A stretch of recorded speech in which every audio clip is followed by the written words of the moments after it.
Senators return at 1 p.m.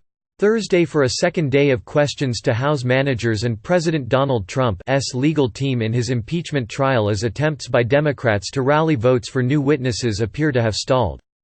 After more than 90 questions and 8 hours of debate on Wednesday, Majority Leader Mitch McConnell has indicated to Republican senators he believes he now has the votes to defeat any Democratic motion that the Senate consider new witnesses when the Senate decides that question on Friday, according to two GOP sources. That would allow him to skip to the final stages of the trial, the sources said. Multiple Republicans tell ABC News they hope to move quickly to acquit the president within the next 2 days, ahead of his State of the Union address on Tuesday.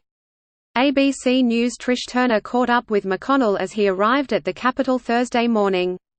Asked if he has the votes he needs to win the day Friday on witnesses, he responded, "We'll see what tomorrow brings."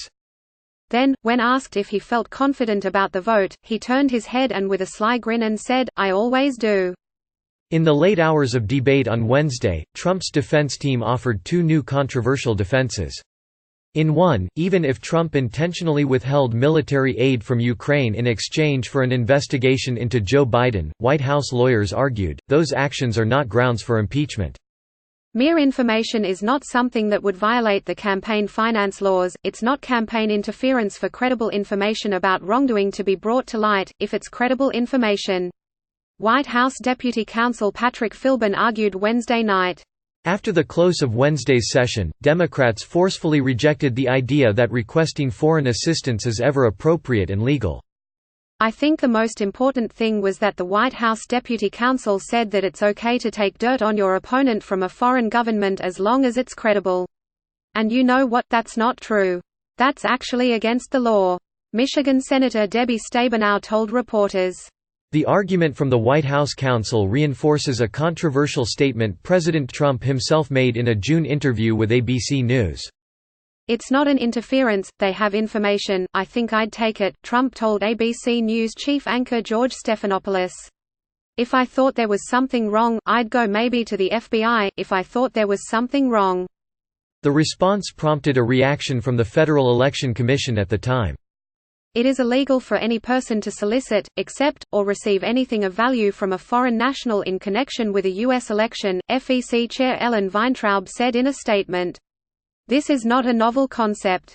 In addition to that argument, former Harvard Law School professor Alan Dershowitz is drawing Democratic fire for arguing that President Trump could not be impeached because he was acting in the national interest.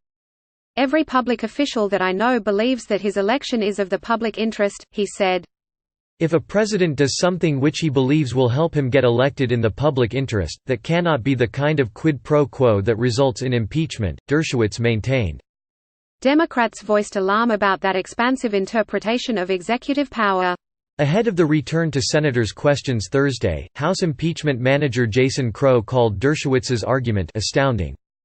"That is just a very dangerous hole to go down," Crow told MSNBC. Republican Senator John Barrasso declined to answer in an interview Thursday about whether he thought the argument was valid. "I have heard enough. I am ready to make that vote and I know that the momentum in the Republican caucus is to do that as well," told CNN. ABC News senior congressional correspondent Mary Bruce contributed to this report.